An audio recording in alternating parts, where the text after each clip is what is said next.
2 weeks after Tony Abbott was elected, and the boats are still coming. But information about the arrivals has been scarce.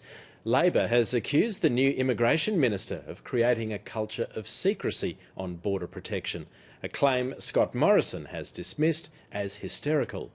The Abbott government is still refusing to say how much information it will make public about any future boat arrivals. Here's political reporter Andrew Green. Mobilising a counter-offensive to Operation Sovereign Borders. The government's military-led policy to stop the boats is barely 3 days old. Already it's bringing protesters to the streets. To turn boats away by force, and we're not even allowed to know what's actually going on. It's absolutely unacceptable.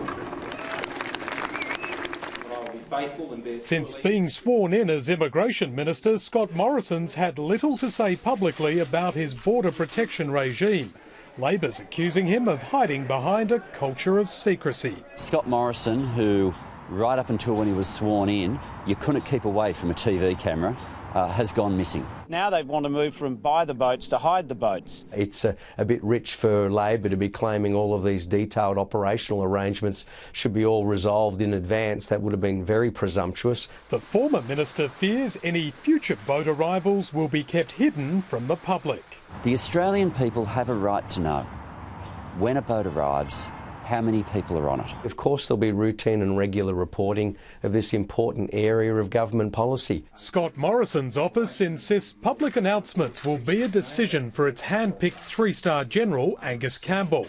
It's also hit back at Labor's attacks, accusing the party of being hypersensitive to its own failures on border protection. Next week, Tony Abbott will travel to Jakarta in his first overseas trip as Prime Minister. He says he doesn't want the Indonesian relationship defined by boats and hopes the topic is, quote, a passing irritant, not a long-term defining issue. Andrew Green, ABC News, Canberra.